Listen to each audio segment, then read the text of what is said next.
Millions of people think they chose the gig economy. But the truth is, the gig economy chose them. And the decisions that built it were never about freedom. They were about control. For most people, the gig economy feels like a natural part of modern life.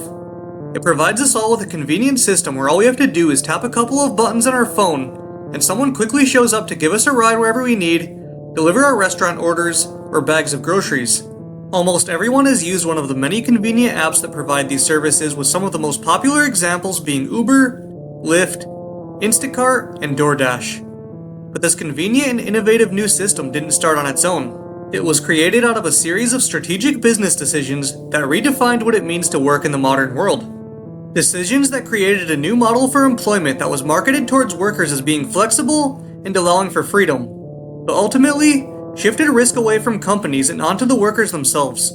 And now, these decisions have led to a system that millions of workers depend on, whether they realize the flaws within the system or not.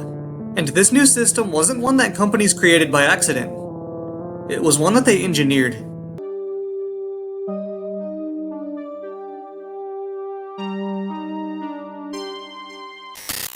Long before the gig economy exploded with apps providing on-demand services, it started with a realization. The realization was that one of the most expensive parts of running a business was the employees. Employees came with all sorts of obligations for the companies employing them. Whether it's wages, benefits, insurance, or protections, there's no getting around that every single employee is expensive. Many companies realized this and began wondering, how can we cut down on employee expenses? So they found a loophole. A way they could get the work they needed done without the cost of having to employ any workers. And no, the solution wasn't AI systems. It was to reclassify workers as independent contractors.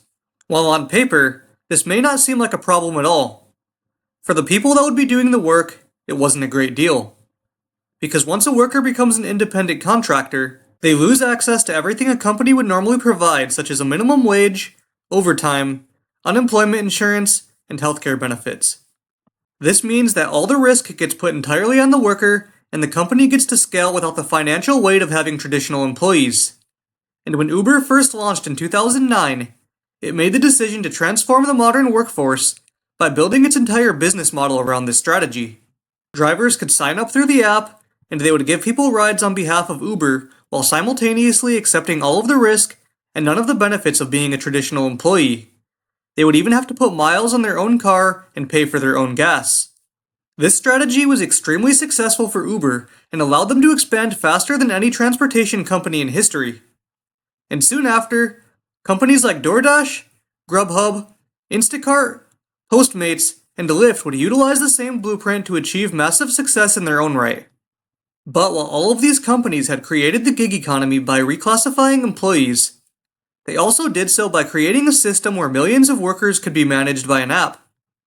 Something Uber and the companies that followed its blueprint realized when designing this new business model was that if you could build a platform that sits between the worker and customers, you would be able to control the entire system without having to interact with workers directly.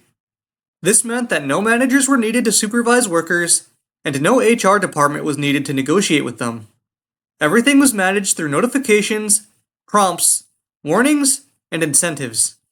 The platform could decide who gets work, when they get it, how much they earn, and whether or not they're allowed to stay on the platform at all. Everything was managed through software. There was no need for performance reviews to determine if a worker was doing a good job or not. Instead, this was determined by metrics like acceptance rates, delivery times, and customer rating systems. And whether or not a worker was able to stay on the app was determined by an automated system that reviewed these metrics, often without a human ever even reviewing the workers' performance metrics themselves. This meant workers could literally be fired by an interface without ever getting the chance to negotiate with anyone. This system started incentivizing workers to drive farther, work longer, and accept more orders even if they weren't all that profitable for the worker, all to keep up with the metrics that they would need to stay on the platform. And because these companies positioned themselves as simply a platform, they were able to create the illusion that they weren't actually providing a service, but were actually just connecting people. And if they were a platform that was only connecting people, then they didn't have to refer to the people doing the work as employees. They could simply refer to them as partners, dashers, shoppers, or anything else that they wanted.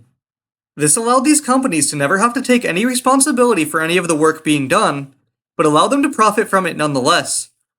It was the perfect situation to be in for a company, and that's why so many other companies decided to capitalize on this new business model so quickly. But if this entire business model seems to benefit companies so heavily, while providing very little upside for the workers, why would anyone want to do the work for these companies? Well, in order for these businesses to get people to actually want to do the work for them, they had to create a unique selling point.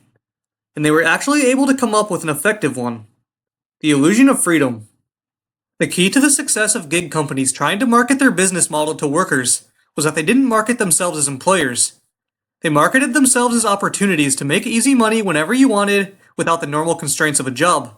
The pitch was simple: work whenever you want, set your own schedule, and be your own boss. It was a message that resonated strongly with workers desiring a more flexible schedule and was designed to be empowering. And at first, it sounded like the perfect opportunity. But beneath the surface, that couldn't be any further from the truth, because the freedom these companies advertised wasn't actually being delivered. While it's true that workers could hop on the app whenever they felt like it, the platform decided when work was actually available. So many workers end up hopping on the app when they have the chance, only to find out that there isn't any work for them to actually do and they won't be making any money that day. So in order to be able to make any money, workers would need to get on the app during peak hours and would need to go to surge zones to get any good offers. This creates a situation where if workers want to be able to make any money, then they have to sacrifice the flexibility they signed up for and only work during certain times and at specific places. Kind of like a traditional job. And the idea of being your own boss faded even faster as the algorithm decided which offers to send to workers and essentially forced them to take as many of them as possible, or workers would risk the platform constantly giving them the least desirable offers, or even kicking them off of the platform altogether due to poor metrics. So in the end, freedom and flexibility quickly became pressure to comply.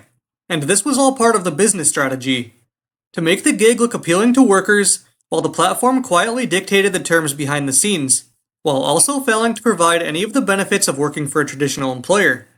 And while this illusion shaped the lives and incomes of millions of workers, it also shaped the expectations of consumers. Once these platforms made it possible to get a ride, meal, or groceries, oftentimes within minutes, all through an app, high speed and convenience were no longer looked at as luxuries by consumers. They were expected. But in order for that level of convenience to be consistently met, someone has to pay a price. And that price isn't paid by the platforms, but by the workers. Because not only do they have to deal with pressure to meet metrics from the platforms themselves, but also the pressure to meet customer expectations. This often means racing through traffic to get orders delivered or pick up a customer as fast as possible. Because if they don't get there quickly, they risk getting a poor review in the platform and not making any money and tips from that customer. And multiple poor reviews can lead to worse offers for the worker in the long term. And many times deliveries that arrive later than the customer expected are due to factors outside of the worker's control, such as restaurants falling behind or backups in traffic. But it ultimately ends up being the worker who has to pay the price nonetheless. But at the end of the day, it was the gig companies who set consumer expectations and made the labor behind the service invisible. And once the labor becomes invisible to consumers, it becomes easy to take for granted. While the points I've covered in this video make it clear that the benefits of the gig economy are essentially one-sided in favor of the companies running these gig platforms over the workers who provide the services, the reality is that this business model will likely continue to be successful for the foreseeable future. Because while most workers within the gig economy realize the problems with it, millions of them are already locked into it and need to utilize it to make ends meet. And as high-paying traditional employment opportunities continue to be increasingly hard to come by, and prices continue to spiral out of control, more and more people will need to start working for these companies out of necessity, sometimes even to act as a secondary income. This means the gig economy will only continue to grow, and more companies will start to adopt the business model. Because it's already been proven that this business model is extremely successful, and it became so because companies like Uber made a series of decisions. They made decisions to reclassify workers as independent contractors, to manage them through an interface, and to sell them on the work by creating an illusion of freedom and flexibility. And as the gig economy continues to grow, unexpected industries will start to silently transform the way they do business. And that transformation will almost certainly lead to risks being shifted away from employers and on to employees. If this system continues, we'll live in a world where employees are constantly expected to do more work and take on more risk while always getting less in return. So that means the future of the workforce will be decided by what employees do next. This was the Visionary Analyst. If you enjoyed this video, please take a moment to drop a like on the video, follow or subscribe, and follow my social media accounts linked in the description below. And don't miss the next video, where we'll be covering the story of the decisions made that led to the creation of modern advertising.